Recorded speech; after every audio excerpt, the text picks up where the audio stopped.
This is Glenn Hauser with World of Radio, 2262.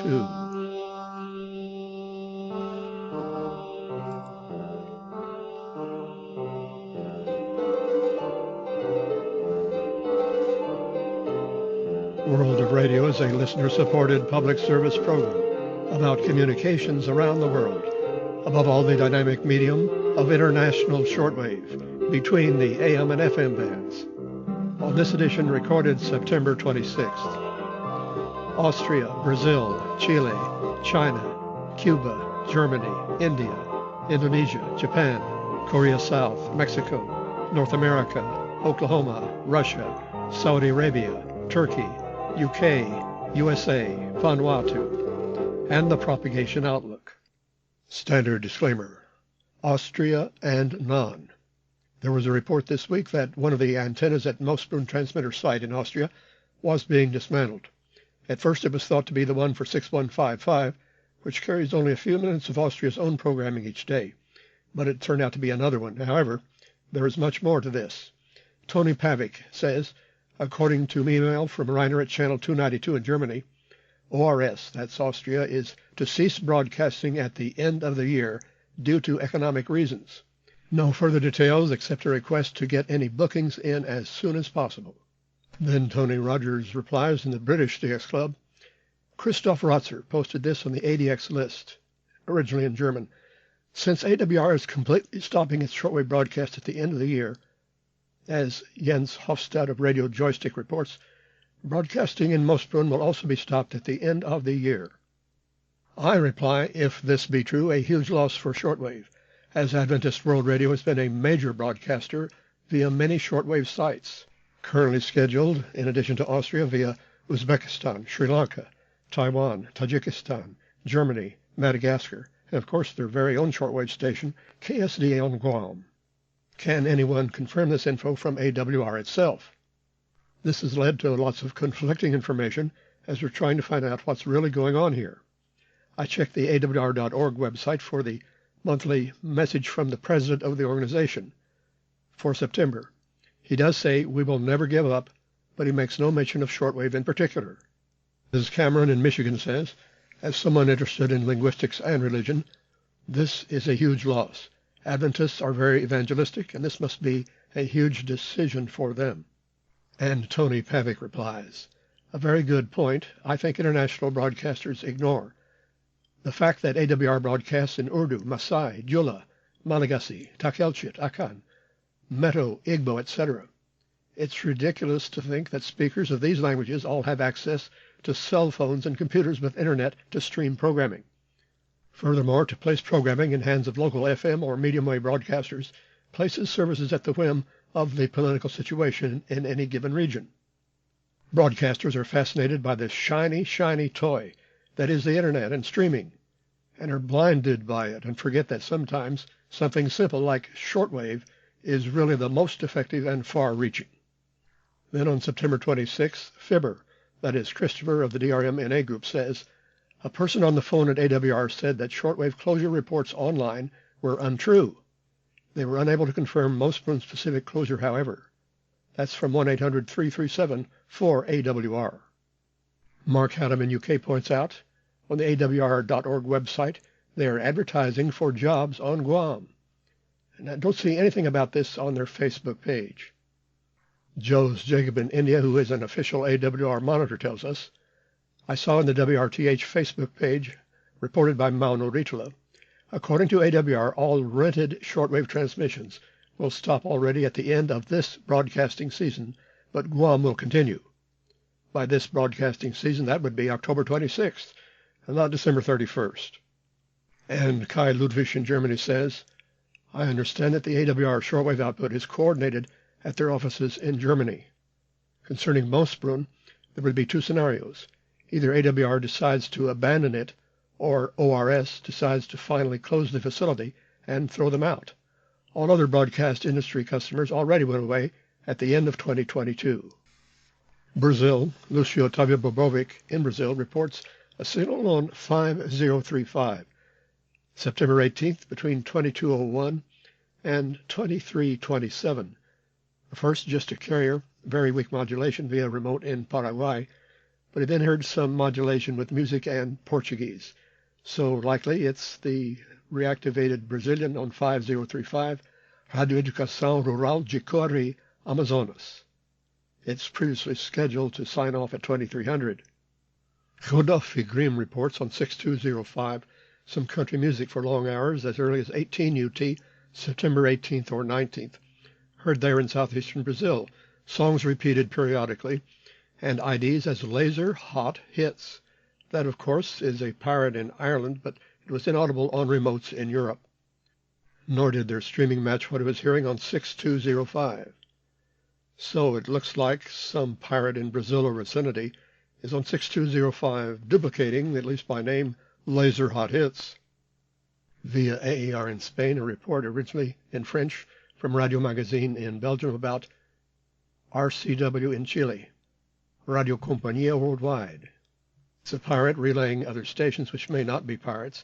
It has two transmitter sites at the Rodriguez Erdoiza, which is activated lately with 150 watts maximum ERP, with an antenna covering the 90 through 41 meter bands. And the other site is at General Carrera with 1 kilowatt ERP on 49, 43, and 41 meters. Schedule is irregular, but approximately in UT from 20 until 0200 on 6925 and 7610. Last week, of course, we had the higher frequency as 7535. Takahito Akabayashi in Tokyo reports on Voice of Strait, Fuzhou, Fujian, China, monitored in Taiwan, changed its schedule in mid-September. They previously had a different schedule of programming on weekends, but now the same programs every day. Broadcasting hours reduced to 22:55 until 15 UT. On Wednesdays, it's only 3:55 to 15 due to maintenance. There are new programs for 8 hours and 25 minutes every day, and the rest of the time are repeats. High-power medium wave frequencies are 666 and 783, also on 1296 kilohertz, and on shortwave 4900 with 50 kilowatts for limited hours in the evenings. Takahito says his own monitoring in Tokyo shows that 4900 signs on at 0845 and off at 1135. Terry Kruger in Florida found Radio Rebelde Cuba on a very strange frequency, one night only, 678 kilohertz, September 21st at 1108. Heterodyning stations on 680. Nothing listed in Cuba on 680, as tipped by Martin Foltz and David Crawford. Also heard by Bruce Conti in New Hampshire in the National Radio Club. Radio Rebelde unknown location at 0959, September 21st on 678, stronger than any of the on-channel Radio Rebelde stations. Parallel to 670. He says a one-night stand not found the following night. And Bruce Conti also reports that the situation on 890 of Radio Progreso in Cuba, September 18th at 0300, a strong signal, one-speed audio, with continuous spurs on 889 and 891, but also 888. Probably also on 892, blocked by interference. Leads him to believe the spurs could be continuous 1 and 2 kilohertz tones in the audio rather than carriers. The only two Radio Havana Cuba frequencies I've been hearing lately are 6000 and 15230. September 24th at 0657, 6000 was still on the air with dead air, failing to turn the transmitter off earlier for their English service. Something's always wrong at REC. And 15230 into the night with distorted and suppressed Spanish at 0315. September 22nd. Also the China relay on 9790 was still on the air with a dead carrier at 0651, September 24th, the same time that 6000 had not been turned off. Andy, the engineer at shortwave radio from Vincent at the River Aller in Germany, tells me that they've resumed their autumn schedule, which results in one additional broadcast for World of Radio, resuming. That is Mondays at 0830 UT on 6160. That frequency now runs daily from 07 to 22 UT, while 3975 is on the air between 17 and midnight. That is, both of them on the air between 17 and 22. Here's another example of Akashvani, India, inserting an English segment into other language broadcasts, which is about the only way we can hear English, but not to be relied upon.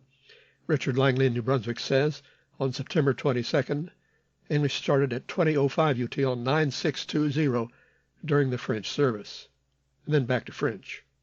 Up on Asilomar State Beach, California, Ron Howard reports the Voice of Indonesia on 4755.0, the Channel 1 English hour at 13 UT, September 24th. Until 1350, but not very readable.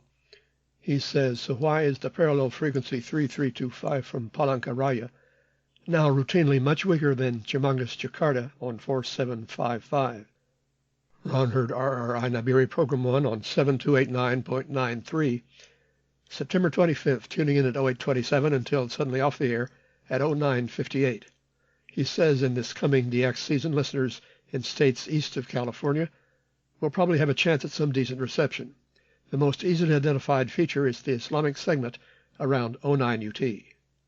However, there was no signal after 0815, September 26th. Sunset in Tokyo is finally early enough around 0830 UT for the carriers of Radio Nikkei to become audible here as early as 0620 UT, 6055 and 6115. Ron Howard forwards info from Hiroshi's MediaCat blog in Japan about the latest frequency changes of Shokuzei or sea breeze about North Korean abductions from Japan. Change frequencies every month, whether necessary or not, to avoid interference. As of Wednesday, September 25th, 13 to 14 UT on 6040, which is clear, and 6165 with some Chinese QRM, and repeat at 16 UT on 5920 and 5955. As usual, there is English only on Wednesdays. Ron Howard also reports the clandestine from South to North Korea on 7340 National Unity Radio. It broadcasts, however, from Taiwan, Tuesday, September 24th at 12:38, mostly in Korean, but this brief English segment a quotation from George Eliot. The strongest principle of growth lies in human choice. More to last week's report about the late Wolfman Jack reappearing on 1090 from Tijuana, XCPRS. An IRCA DX monitor, this from John Perkins in Alberta. Heard from midnight to 02 UT is the late Wolfman Jack, presumably the syndicated show produced after he died, but using original tapes spanning from the 1960s at XCRB to his own syndicated oldest show up to the time of his death in the mid-1990s. Sad news from New Zealand. Dan Goldfarb says, I've known for many months that David Reckwish was gravely ill. I'm deeply saddened to hear of his death today, September 25th. Condolences to his family, who did so much to help David after his strokes. David Reckwish, that's Ricquish. Ron Howard says he was PNG country editor for WRTH and with the Radio Heritage Foundation. I first had the pleasure of corresponding with Dave back in 2013. Since then, he was especially helpful with ultrawave matters related to Papua New Guinea. After his stroke in 2016, he was not very active, but still had a passion for info about PNG. He will be missed. Here's an unusual frequency for a North American pirate reported by Mark Taylor, Wisconsin, in the NASA flash sheet. 9315 USB. Bad Cat Radio. September 20th at 2346 with a program of Tom Petty music. It went off the air at midnight 59, September 21st. Ikari FM, that pirate just across the border in Mexico from Arizona, is reported various times during the day by Rick Barton in Arizona on 11515, or actually 11514.9, such as September 23rd at 2030, with tunes and IDs in English. September 20th at 2210, and September 25th at 1800. Oklahoma City was hit by a severe hailstorm on September 24th, up to baseball size. While this was happening, our PBS station OETA lost its feed from the network for 20 minutes at 2320 UT. I could just imagine their satellite dish full of hailstones. Via International Vacuum, Internet, AM, FM, and shortwave, World of Radio 2262. A non-commercial service like our website, worldofradio.com. Our thanks this week for support from Chris Campbell in Ohio, who sent a box of receivers and other equipment to Glenn Hauser, P.O. Box 1684, ENID OK 73702, where you may also send a check or money order, or via PayPal to WORADIO @yahoo.com. Russian language has been showing up on some strange unlisted frequencies, apparently due to that pirate or not music wave radio. Mark Haddam in Cornwall reports on 17770, Russian from TuneIn at 1050 UT September 22nd, with Radiostancja Mayak IDs at 1204 and 1208. Mixture of Russian songs, folk, and talk, but not parallel the real Radio Mayak web stream. Dave Kenny says same heard on various remotes around Europe until 1400, when blocked by Voice of Turkey in Arabic. Audio a bit distorted. Perhaps they're testing a transmitter. And then Mark says, I did hear Music Wave Radio on 17700, Monday 9th September, from TuneIn at 1405 until end of transmission abruptly at 1450. And there was something on 17700 also today, but even weaker. So I guess there are two frequencies involved rather than one of them being a typo. Then also in the British DS Club, Tony Rogers says, I came across a station in Russian on 15235 at 1715 UT 24 September, a program about radio transmission facilities in Armenia and mentioning old Soviet technology.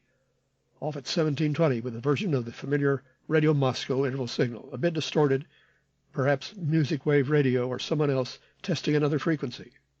Newsletter of the Association for International Broadcasting says, Russia's Interior Ministry has put award-winning CNN journalist Nick Payton Walsh on its wanted list for reporting from the Kursk region of the country taken by Ukraine in its surprise incursion across the border.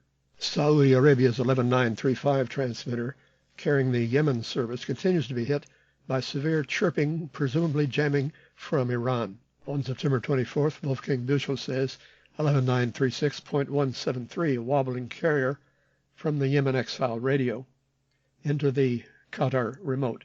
At 1520 UT, hit heavily by probably Iranian jamming, wideband 23 kHz up to 11959.4 from the Sirjan transmitter site.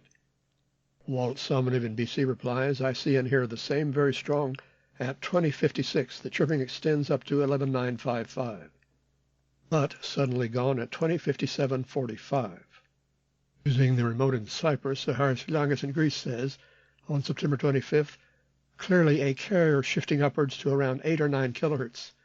Modulation dissipates in proportion with the carrier to a maximum length of 18 kHz, reaching to around 11952. Spectrum analyzer shows the lower sideband has less modulation than the upper. My monitoring of Voice of Turkey at 22 UT in English, a few hertz above 11785, either direct or via the remote in Holland. Something's always awry in Ankara or erroneous at Emirler. On September 20th, their clock must have been set fast because they were already signing on a minute before 2200. On Sunday, September 22nd, they did not close before 2300, but stayed on the air another full hour for German, which is not supposed to be on shortwave at this time, off just before another full hour of Portuguese would have started at midnight UT. On September 23rd, they came on for about a minute, but nothing further. At sign-on and sign-off, this transmission is almost always announced as if it were the 1230 broadcast on 17620. September 20th at 1511, on 17745, I encountered a 19-second announcement with music from BBC. It would loop and repeat every 36 seconds. This is the BBC. There are no programmings on this channel at present. Details of all our services are at bbcworldservice.com. I say lots of luck finding anything about this there. A very strong signal into the Dutch remote, and this kept going past 1530 and even past 16 UT.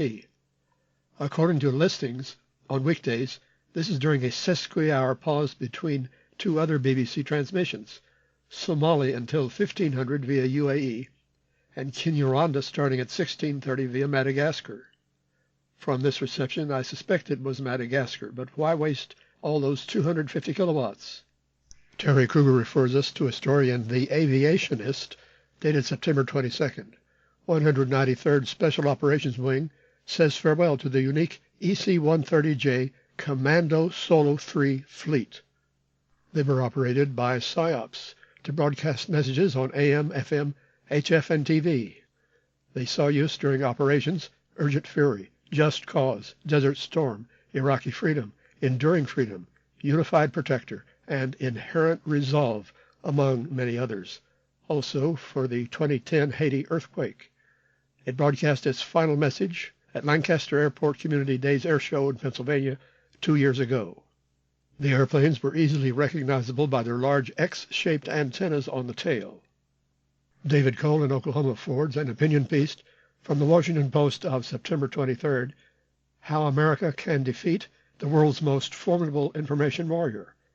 The PRC is increasingly controlling global narratives and silencing critics. It's by Amanda Bennett, CEO of the U.S. Agency for Global Media.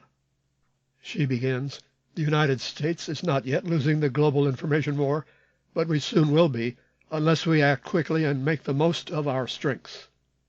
And she concludes, what can we do? Republicans and Democrats are working together to craft bills that would, for a relatively modest sum, equip us to upgrade info technology, find the best content creators, reach the digital influencers who spread content, and support the efforts of USAGM's Open Technology Fund to help create and develop technologies that enable us to reach citizens locked in closed media environments. As expected, a critical reply soon came from Dan Robinson, ex-VOA. He says USAGM has used the China disinformation issue and claims of USAGM successes as a cudgel to persuade members of Congress to ignore serious management missteps in recent years, including the posting of anti-Israel pro-Hamas images by VOA staff members, which came up during the congressional hearing several months ago. The agency wants Congress to keep the money flow going and is heavily lobbying members to restore millions cut from the budget by Republicans upset about how the agency is being run, though Bennett and others have told employees that top managers are not to be blamed. So says Dan Robinson. Then Walt Sumney, a proud Canadian, replies, Dan, I would argue that the cuts imposed by the Republicans have nothing to do with their being unhappy with how the USAGM is run, but rather a fundamental dislike of anything that is publicly funded. Now some U.S. medium wave notes. 660 KTNN, the Navajo station in Arizona, Window Rock, is being heard toward the east, surely indicating that they're running their non-directional day pattern instead of protecting WFAN New York. I was hearing it September 21st and 25th before and after 07 UT. Especially at 0707, they were running Navajo chanting and drumming, which we really like to hear on medium wave. In the World of Radio group, we've had a discussion about major AM stations identifying only as FM stations. Bill Tilford says for eons, WBBM News Radio 78 has been an AM staple in Metro Chicago and beyond as one of the few true all-news channels in the market. In recent years, it added FM 105.9, and the IDs mentioned both. Lately, while listening in the car, gotta get that in while we still can. Even though I'm listening to AM 780, the idents only mention 105.9 FM. Is this an omen, or is someone just being lazy? We shall see. I reply, I've noticed that too. WBBM has made some transmitter site changes for 780, so it must still be worth some trouble to them. Bill replies, unless it is spiffing things up hoping to flip it. Hope not. Last thing Chicago needs is another sports talk channel. K2DCD Dennis says, KYW News Radio 1060 was forever the jingle in Philadelphia. Now, just like WBBM, they only announced the FM frequency of 103.9, which is actually WPHI. Bill says, what's the game here? Eventual phase out of the AM, or some arcane shenanigans vis-a-vis the FCC about which is the primary? Stephen Luce in Houston replies, the stations have determined that most listeners are on the FM side, so that is the branding. Does not mean AM is going away anytime soon. Long-time listeners know where to find the AM signal if they are out of range of FM. Greg Harson replies, it's strictly marketing. They only care about the ratings, as many listeners as possible, crowing credit for the frequency of choice, which for many Odyssey news stations is the FM side. Also 97.1 KNX in Los Angeles. By the way, at 0704 UT, September 24th, I was hearing both 1060 KYW Philadelphia and 1070 KNX Los Angeles at the same time, coast to coast, 2,388 miles apart. Ben Dawson reports one of Oregon's oldest radio stations, KYVL, originally KMED, has now had its license terminated. It operated on 1440 kilohertz with surprisingly good nighttime coverage, protected because of its age dating from 1922. Its most recent leased transmitter site was sold for some sort of development in Medford. Here's an update to our original breaking news about Adventist World Radio ceasing shortwave, at least via Austria, from Kai Ludwig in Germany. Probably next week some further word from Vienna, but at this point it already appears to be pretty obvious. They received suddenly and unexpectedly the cancellation from AWR. It looks like a decision AWR took at short notice in a hardly coherent way, even reverting some of it within hours by bringing ahead the closure 2 months. It makes me really wonder what's going on at Silver Spring. This does not look like strategic planning, rather like panic. I'd like to recommend a TV series which we get on the Create channel from PBS via OETA. It's called In the Americas with David Yetman, Yetman, an excellent 27-minute series. And it seems that, in addition to the one time it airs in Oklahoma, all 10 seasons of episodes may be viewed via the website. Look through the topics which may interest you especially at intheamericas.org/episodes. Radio Vanuatu continues to be heard on 7260 before 0700. I at least notice a carrier every night. Ron Howard in California reports on September 26th at 0630. There were public service messages in French and English, not in Bislama, regarding the administration of the estate of a person who died in April 2023. This frequency always cuts off and must be controlled by a timer at exactly 23 seconds past 0658. A few seconds later, they switched to 3945, which even in California was unusable that early. I've been meaning to refer you to an excellent report on the April 8th solar eclipse insofar as medium wave DX from Sylvain No in Quebec. Unique event DX-wise, he says, among 25 states and provinces, 225 stations were identified, including 28 daytimers, and he got 49 audio clips. The farthest station was WSDZ 1260 in Belleville, Illinois, 1734 kilometers away. Look for 2024 solar eclipse at his website, www.quebecdx.com. Some food for thought from Kari Kallio in Finland. The discovery of an invisible radio wave has been one of humanity's greatest inventions, making it possible to communicate wirelessly even to the other side of the horizon. Radio is definitely in the top 10 inventions made by mankind on my list. Why has modern man wanted it to fade into the background, even to a lesser extent? Concrete and dynamite will always maintain their position against the test of time. The same applies to the use of radio waves in communication. The propagation outlook from SWPC, ANK indices peaking at 10 and 4 October 5th and 6th, 20 and 5 on October 11th, with G1 minor storming possible. Solar flux rising from 160 September 26th to a peak of 190 October 4th to 6th, and down to 165 by October 19th. Consult our website for much more info, worldofradio.com, with many thanks to all our contributors and stations. Hoping you'll hear me again next week. Glenn Hauser concluding World of Radio 2262 with a standard disclaimer.